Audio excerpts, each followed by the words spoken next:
Hola a todos y bienvenidos un día más a otro vídeo del canal. Concretamente hoy vamos a ver en este vídeo las acciones recomendables para abril de 2021, así que vamos a comentar tres empresas que creo que son bastante interesantes y vamos a ver las últimas noticias, así como las proyecciones de futuro y los datos relevantes que tienen estas empresas para ver si encajarían en vuestro portfolio. Pues la primera empresa de la que quería hablaros, y que probablemente de estas tres quizá yo creo que es la que más me gusta, es una sobre la que en realidad no he oído hablar mucho o tampoco hay mucha gente que me haya preguntado por ella, así que no sé si es que hay un desconocimiento sobre la existencia de esta empresa o quizá la gente la subestima y no la tiene tan presente, no lo sé, pero la verdad es que a mí me gusta mucho. Creo que está en un sector muy interesante y que afecta a otros muchos sectores, lo cual le hace bastante imprescindible, así que vamos a ver un poco en qué se basa esta empresa y de cuál os estoy hablando. Pues esta empresa a la que me estoy refiriendo es Qorvo, que es una empresa estadounidense de semiconductores que diseña y aporta distintos sistemas de radiofrecuencia para aplicaciones, por ejemplo, de comunicación inalámbrica. Esta empresa surgió de la fusión de TriQuint Semiconductor y por otro lado de RF Micro Devices en el 2015. Sin embargo, a pesar de que pueda parecer una empresa bastante joven, porque desde el 2015 no llevaría mucho tiempo, aún así hay que tener en cuenta que en realidad la experiencia que tiene es de más de 30 años, porque por un lado TriQuint lleva en el mercado desde 1985 y Micro Devices lleva en el mercado desde 1991. Además, esta empresa posteriormente ha continuado su expansión, ya que por ejemplo en el 2019 adquirió a Active Semi, un importante proveedor de soluciones de energía analógica programable, y también posteriormente adquirió a Cavendish Kinetics, que es otro importante proveedor a nivel mundial de tecnología en relación a sistemas microelectromecánicos de radiofrecuencia de alto rendimiento para aplicaciones de sintonización, por ejemplo, de antenas. Y además en el 2020 esta empresa, a pesar de la crisis que hubo, siguió adquiriendo a nuevas empresas y también continuó con este proceso de expansión, adquiriendo por ejemplo a Decawave, que es una compañía irlandesa de semiconductores, y por otro lado también la adquisición de 7Hacks, que es un proveedor de software para aplicaciones de banda ancha. El ámbito en el que se mueve esta empresa es fundamental para muchos otros sectores, por lo tanto esto resalta la utilidad que Qorvo tiene. Esta empresa ofrece una gama muy amplia de productos como pueden ser amplificadores, controles de motor inteligentes o también drivers, etc. Por tanto, esta empresa destina todos esos productos distintos que posee a diferentes actividades, por ejemplo, a mejorar la conectividad telefónica, desarrollar el 5G o, por ejemplo, a expandir también la tecnología de radiofrecuencia en los coches, así como productos destinados a la industria aeroespacial. Por todo ello, la empresa ha recibido distintos premios, como es, por ejemplo, el Premio de Oro a la Innovación Tecnológica Electrónica Militar y Aeroespacial, tanto en el 2017 como en el 2018 como en el 2019. Y más recientemente el Premio al Logro Mundial en Electrónica en el 2020 gracias al Producto del Año. Y además esta empresa ha sacado ya su último informe, el informe anual de 2020, en el que observaréis un aumento de los ingresos respecto del año anterior, respecto del 2019, independientemente de la crisis que hubo en el 2020.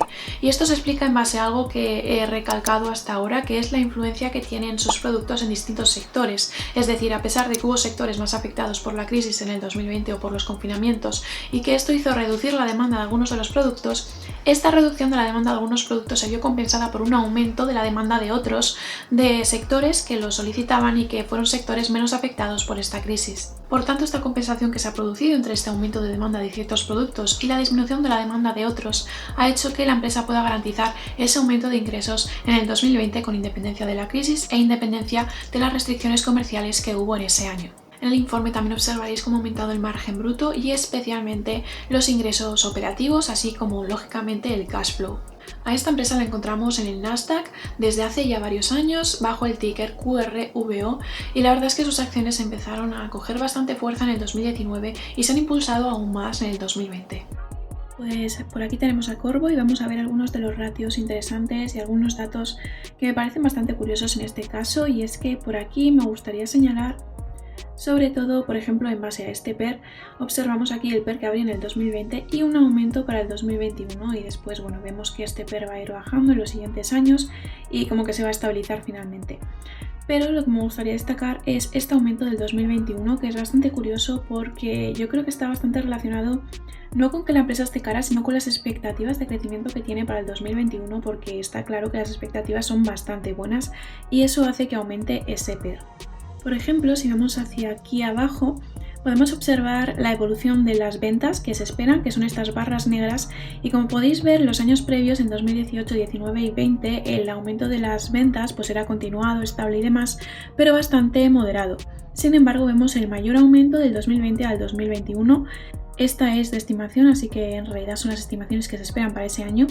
pero como podéis ver es como el mayor salto de un año a otro que ha habido hasta entonces, y después bueno, se espera que siga en aumento esas ventas y que también sean bastante buenas en 2022 y 2023, pero como se puede ver, el aumento que habría del 22 al 23 ya es como más estable y no es tan pronunciado. Por lo tanto, está claro que las expectativas para 2021 son bastante buenas. Esto también coincide un poco con la evolución que han tenido las acciones, que han repuntado bastante en el 2021 a inicios de año y bueno, ya desde finales del 2020.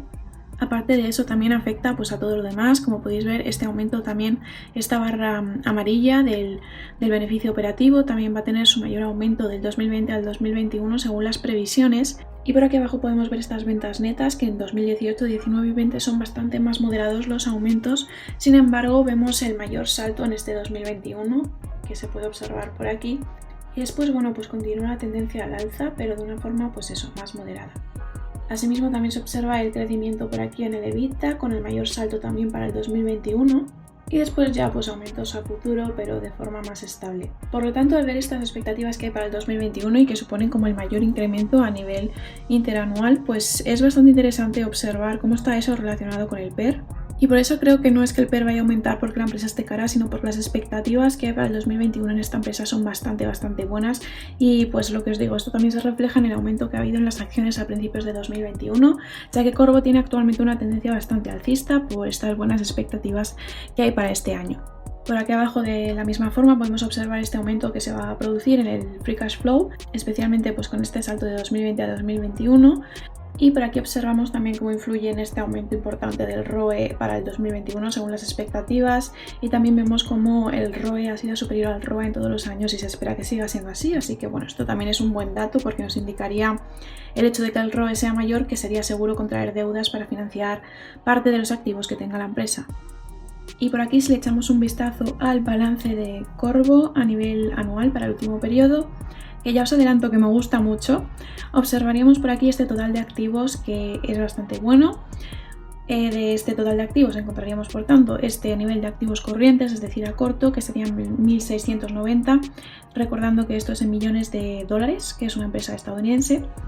Y por tanto observaríamos que lo que quedaría para activos no corrientes sería una gran cantidad en comparación a los activos corrientes, que bueno, eso no es malo. Básicamente observaríamos por ejemplo que a nivel de activos no corrientes esta empresa tendría una gran cantidad como inmovilizado tangible por estas propiedades, equipos y demás, y por otro lado también pues una gran dotación al fondo de comercio como ocurre en bastantes empresas, y esto es algo pues positivo, no es ningún inconveniente. Y además también si comparamos este total de activo en comparación al total de pasivo, pues observamos que ese activo es bastante superior, así que de ahí ya vamos muy bien. Y analizando el pasivo de este total, obtendríamos 539 millones, que sería el pasivo corriente, es decir, las deudas a corto, y por tanto encontraríamos que como pasivo no corriente, es decir, deudas a largo plazo, tendríamos más de 1.500 millones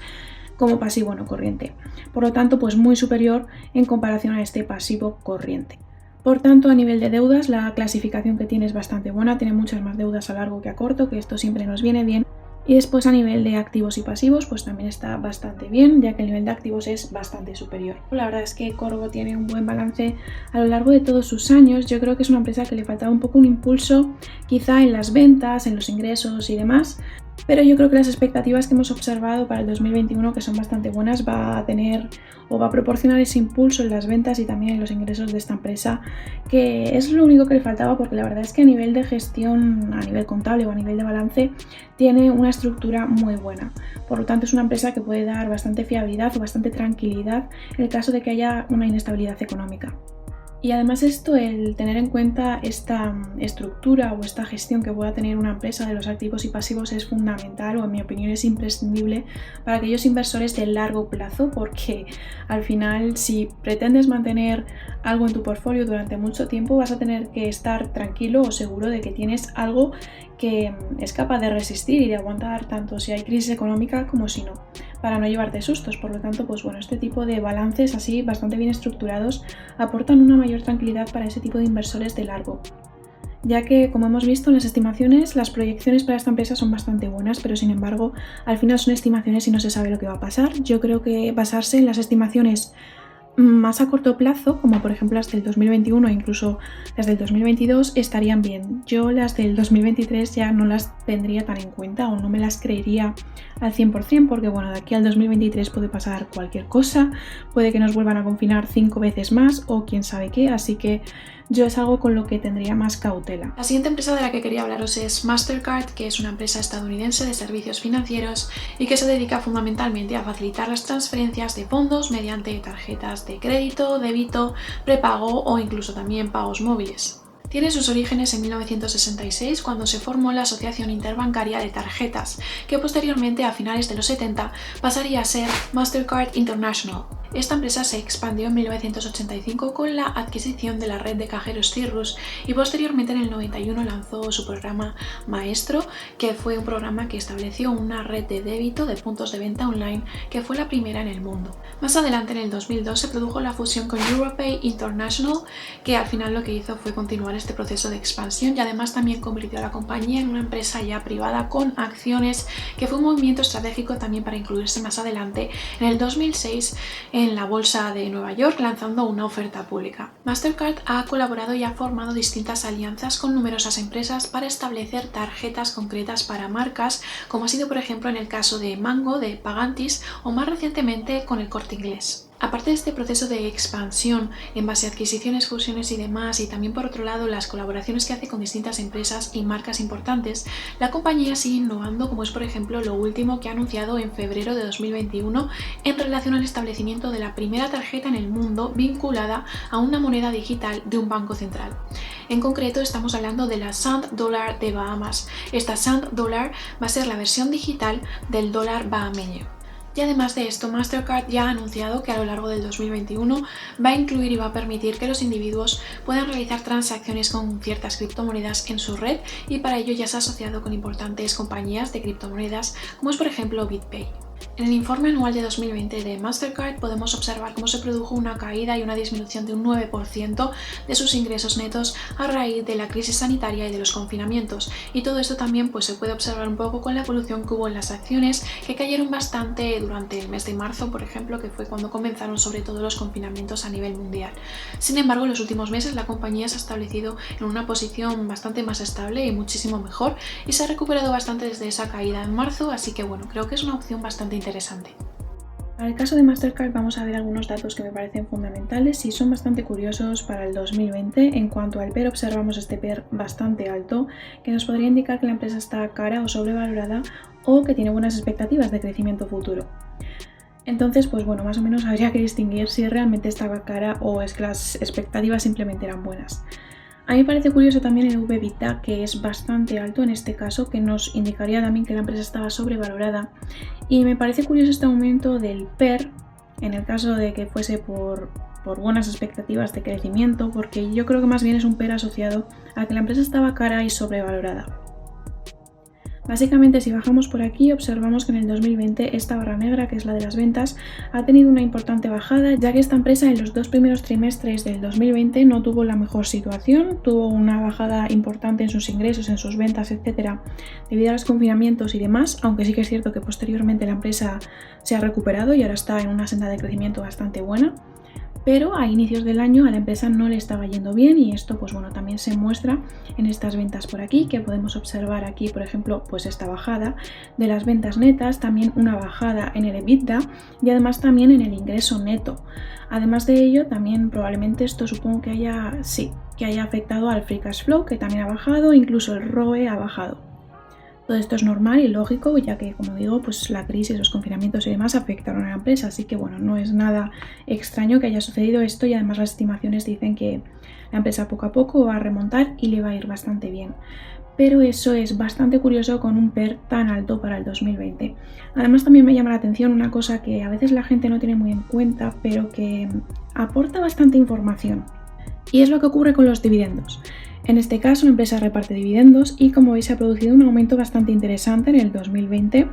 a pesar de la crisis y a pesar de estas bajadas de ingresos y de ventas que ha tenido la empresa. Por lo tanto, es curioso que aumenten el dividendo cuando a la empresa no le está yendo bien, y además vemos que posteriormente las estimaciones en el 2021 es que se produzca una ligera bajada en este reparto de dividendos, que yo creo que más bien es una corrección del aumento del año anterior. Generalmente las empresas reparten dividendos y además los aumentan cuando a la empresa le va bien, y esto pues bueno, es beneficioso para todos y tranquiliza a los inversores y demás. Sin embargo, el aumento de los dividendos a veces puede engañar un poco, en el sentido de que hay empresas que lo utilizan a modo de estrategia para aumentar el dividendo incluso aunque a la empresa no le esté yendo del todo bien, ya que esto tranquiliza a los inversores, ya que un inversor va a pensar que lo normal es que una empresa aumente los dividendos cuando a la empresa le va bien. Si no, no aumenta ese reparto de dividendos. Entonces, a pesar de que haya una crisis o una inestabilidad económica o una inestabilidad en la propia empresa, algunas aumentan este reparto, independientemente de esa crisis que puedan tener, para tranquilizar a los inversores. Y sinceramente a mí este aumento del reparto de dividendos en el 2020 me cuadra bastante con eso, porque si no, pues bueno, no entendería esta corrección de repente en el 2021, cuando en realidad en el 2021 a la empresa le va a ir mucho mejor, van a aumentar las ventas, los ingresos, etc. Por lo tanto, pues tampoco tendría mucho sentido, y tampoco entiendo por qué aumentar el dividendo cuando a la empresa le está yendo mal, o sea, está vendiendo menos y está teniendo menos ingresos. No tiene mucho sentido. Entonces a mí esos movimientos así un poco curiosos me dan a entender que en realidad el PER realmente estaba alto, y esto indicaba que la empresa estaba cara y que estaba sobrevalorada. Ojo, esto no tiene nada que ver con que la empresa sea mala, todo lo contrario. Yo creo que Mastercard es una muy buena empresa para tener en el portfolio y que va a tener un crecimiento importante, se va a recuperar porque además la empresa es bastante grande, muy sólida, y también tiene un buen balance, como vamos a ver ahora a continuación. Y además, sobre todo, impulsado por las noticias que hemos comentado, especialmente en relación al cripto y demás, que creo que van a impulsar bastante a esta empresa en el 2021 y en años posteriores. Por lo tanto, esto no tiene nada que ver, es decir, que tenga este PER que indicaba en un momento concreto que la empresa estaba sobrevalorada, indica que no es el mejor momento como para comprar, pero no indica que sea una mala empresa. Sin embargo, para 2021 y a futuro parece que hay una corrección de este PER, así como un aumento de los ingresos y de las ventas, así que probablemente pues vemos unas expectativas también de crecimiento un poco ya mejor, más estable, con una mayor coherencia en sus datos, y que muy probablemente nos van a arrojar nuevas oportunidades de invertir o de comprar a unos precios más razonables. Pues por aquí tenemos el balance de Mastercard y lo vamos a analizar para el último ejercicio a nivel anual. En este caso observamos este total de activos por aquí, de los cuales tendríamos un nivel de activos corrientes como el que podemos ver por aquí, de 19.113, lo que nos daría lugar a una cantidad de activos no corrientes que sería más o menos de unos 14.500 más o menos. Así que en este caso observaríamos una mayor cantidad de activos corrientes que los no corrientes. Y para el peso de los activos no corrientes observaríamos que especialmente viene dado por la propiedad, la planta y el equipo, es decir, el inmovilizado tangible, también la dotación que tiene al fondo de comercio, y en este caso algo muy típico que es estos activos fiscales diferidos. Es algo muy característico en las empresas de servicios financieros y las entidades de crédito, ya que básicamente es algo que les permite a futuro poder pagar menos impuestos. Así que es algo característico que este tipo de empresas suelen tener esa gran dotación a los activos fiscales diferidos que proporcionan un mayor peso en el activo no corriente. Después, si comparamos este total de activos con el total de pasivos, podemos observar cómo al final los activos son superiores a los pasivos, así que eso es un aspecto bastante positivo. Y a nivel de deudas observamos una cantidad de este total que a corto plazo estaría clasificada en 11.847, por tanto como deudas a largo plazo tendríamos más o menos unas 15.300. Así que observaríamos cómo las deudas están más clasificadas a largo plazo que a corto plazo, lo cual de nuevo también es un aspecto bastante positivo. Quizá en este caso el balance no es tan óptimo como el que veíamos en Corbu, que estaba muy bien estructurado, pero sigue estando muy bien definido, está bastante equilibrado, y es que al final este tipo de estructura es muy característica del sector financiero, así que en realidad está bastante bien. A continuación quería hablaros de Zynga, que es una empresa estadounidense que desarrolla distintos videojuegos, en concreto especialmente destinados a aplicaciones o también a juegos incluidos en distintas redes sociales, como los que se pueden encontrar por ejemplo en Facebook. Zynga creció mucho en base a estas colaboraciones con distintas redes sociales, especialmente con Facebook, ya que es la creadora del famoso juego Farmville que hubo por aquellas y que fue tan popular en esa red social en torno al año 2010. La empresa, por tanto, tuvo ese gran impulso y se hizo muy famosa gracias a esta alianza con Facebook y a ese juego de Farmville, pero sin embargo posteriormente el juego disminuyó en usuarios y también por otro lado se produjo la crisis del 2008 que afectó bastante a la empresa. Por lo tanto, pues la empresa tuvo que reajustar un poco la plantilla, tuvo que hacer distintas reformas empresariales y también cambiar un poco los proyectos de futuro que ésta tenía, especialmente en los años 2013 y 2014, que fueron más complicados para la empresa. A partir del 2015 esta empresa fue mejorando poco a poco y amplió estas colaboraciones con redes sociales, aplicaciones, empresas y demás, aparte de las de Facebook. Así que en el 2020, por ejemplo, ha establecido nuevas alianzas con Snapchat o Amazon Prime para incluir nuevos vídeos en estas redes sociales y en estas plataformas. Además, la empresa ha intentado expandirse adquiriendo nuevas empresas, como es por ejemplo la reciente que ha habido en el 2020, adquiriendo a Peak Games, que es la creadora de Toon Blast y Toy Blast. Por lo tanto, estos pasan ahora a Zynga. Y aparte de este proceso de expansión, la empresa intenta establecerse en el mercado con nuevos juegos que están relacionados con películas y series de éxito, como es por ejemplo Juego de Tronos y Harry Potter. Así, en base a esta mejora de la empresa y a este crecimiento que ha ido teniendo poco a poco y al éxito de los últimos juegos, la empresa también quiso establecer y lanzar su propia página web con los juegos más representativos de la empresa. Tras esta mejora en el rumbo de la empresa, en el 2019 tuvo un gran empujón que además ha sido continuado en el 2020 gracias en parte también a que los confinamientos aumentaron la cantidad de usuarios que había jugando a este tipo de juegos y pasando más tiempo en las redes sociales. En su último informe sobre el cuarto trimestre de 2020 observamos cómo se ha producido un aumento de un 52% de los ingresos interanuales de la empresa, especialmente gracias al éxito que han tenido algunos de sus juegos y también al lanzamiento de un juego sobre Harry Potter que tuvo lugar en septiembre de 2020. Todo ello ha derivado también en un aumento de un 63% de su cash flow interanual y también en una mejora de sus acciones. Las acciones de esta empresa también comenzaron a crecer notablemente a principios del 2021 debido al lanzamiento en Corea del juego de Harry Potter y por otro lado también a la compra y a la adquisición de Ectra Games, que es la creadora de Diablo y de Torchlight. Aquí quería mostraros este incremento que ha habido en los últimos meses para Zynga, especialmente a partir del 2020, porque como podéis ver a raíz de los confinamientos esta empresa tuvo un impulso tremendo. Ya subió bastante en el 2020 y estaba de una forma bastante estable, pero se había quedado un poco estancado y desde los confinamientos, más o menos desde marzo de 2020, aumentó muchísimo. Sí que es cierto que después cayó tras el final de varios confinamientos a nivel mundial, pero de nuevo ha ido incrementándose poco a poco y ha tenido unas perspectivas también bastante buenas para 2021. A inicios de 2021 esta empresa creció bastante a nivel de acciones por las razones que os he comentado anteriormente respecto a nuevos juegos y demás, pero hace poco ha vuelto a caer y yo creo que se va a estabilizar y va a seguir creciendo poco a poco, por lo tanto me parece una buena oportunidad para comprar un poco más barato. Pues por aquí tenemos el balance de Zynga, que como podemos ver por aquí tendríamos este total de activos, de los cuales tendríamos solo 1859 como activos corrientes. Por lo tanto vemos que la gran mayoría es un activo no corriente, especialmente gracias a esta fuerte dotación al fondo de comercio que, como hemos comentado en otros vídeos, es simplemente un valor inmaterial que tienen las empresas por la clientela, el prestigio, la experiencia o la eficiencia organizativa que pueda tener la empresa, etc. Así que es algo en realidad positivo. Si comparamos este total de activos con el nivel de pasivos, observamos que está muy bien porque prácticamente los activos son el doble del total pasivo, así que eso es una buena cifra. Y a nivel de pasivos de este total que tenemos aquí, observaríamos una cantidad de deudas a corto como es esta de aquí, 1.325, por lo tanto tendríamos una cantidad de deudas a largo que más o menos sería cerca de 2.000. Por lo tanto habría una mayor cantidad de deudas a largo plazo que a corto plazo.